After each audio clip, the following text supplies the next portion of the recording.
I think that it's a longer introduction than my speech is going to be. And all I can say is, wow. I mean, to be even mentioned at the end of a sentence with this group of 82 guys is just stunning. As a student of Sigma Nu history, to be a part of a group that includes the founders of Sigma Nu, John Howard, editor of the first Delta, Dick Fletcher, who had such great visions of what our headquarters could be,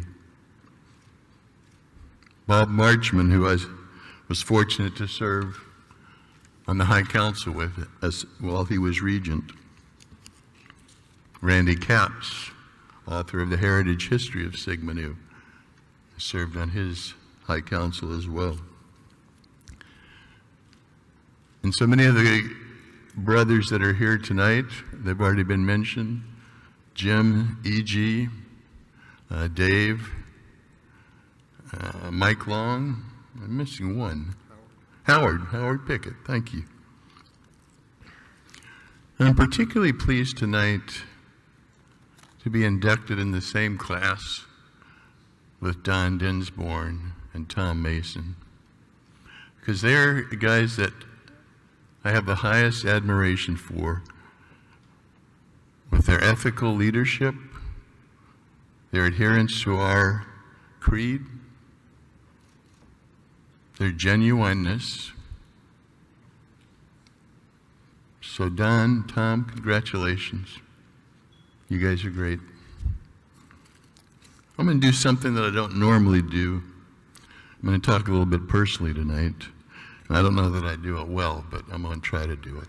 So we'll see how it goes. So many people in my life have been willing to take a chance on me. And hopefully, more than half the time, I've met their expectations. And I'm thinking particularly tonight of Sigma Nu, obviously, and three examples that came to mind.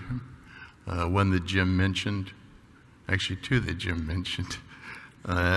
First was Brother Joe Gilman for appointing me, taking a chance and appointing me as Grand Historian, knowing I had a financial background, not knowing what I knew about history.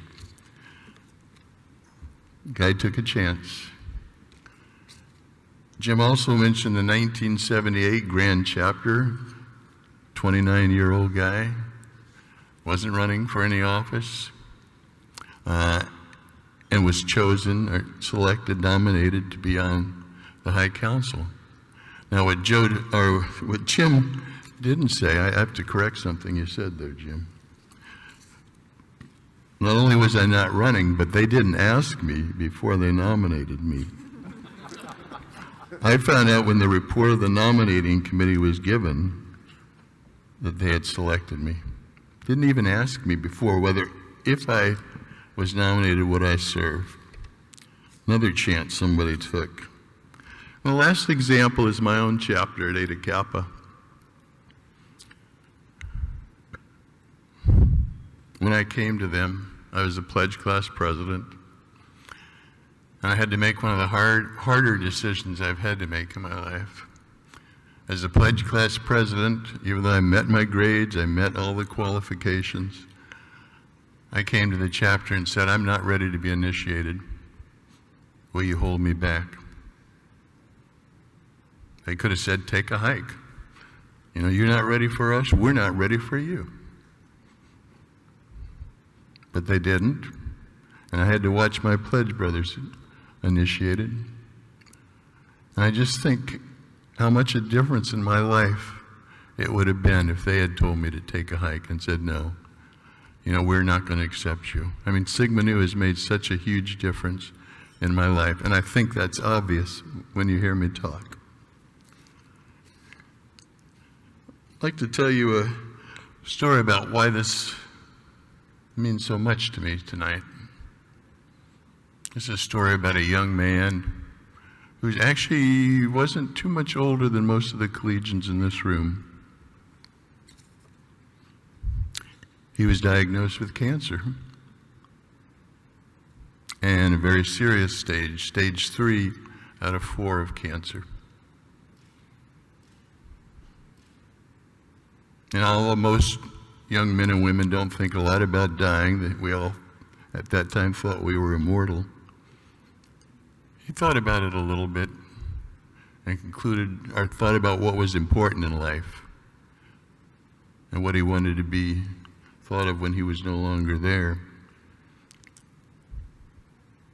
But of course, as life goes on, he was, the doctors were successful, he was in remission, his life went on, and his career developed, and he had family.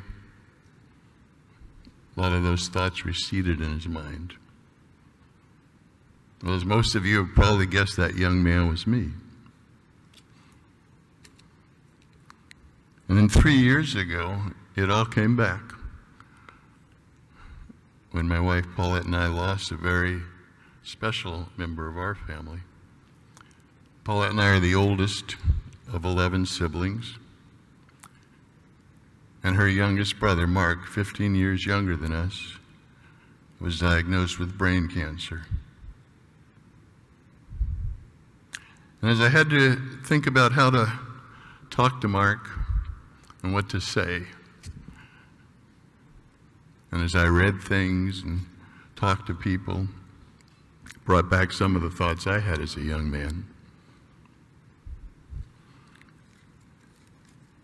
And what I concluded from that was, there are a lot of thoughts that people have, and Mark did pass away, by the way, a very special individual that worked with troubled high school students.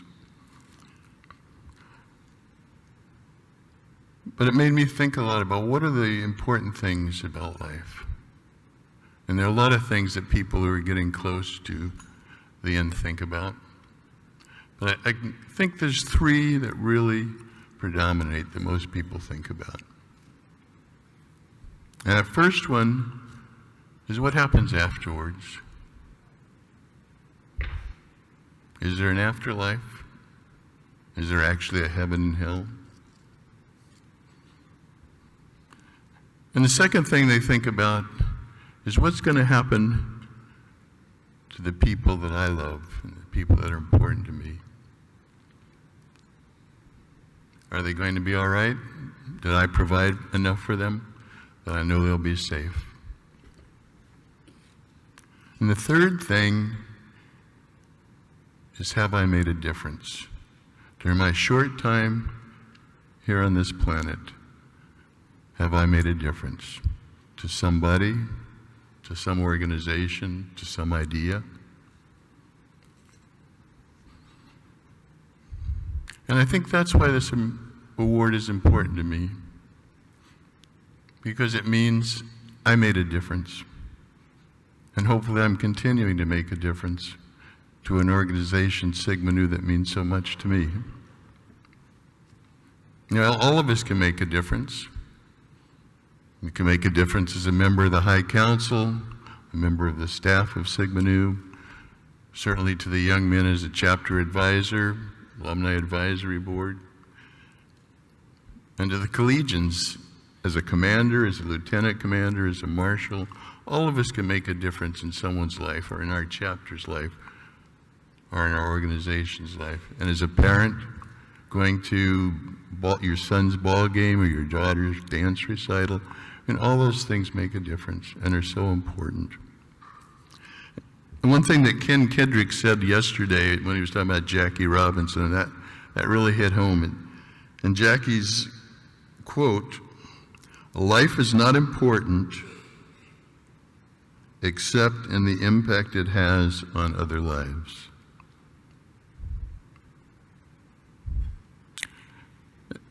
And of all the people in my life that have taken a chance on me, probably no one's taken a bigger chance than my wife, Paulette.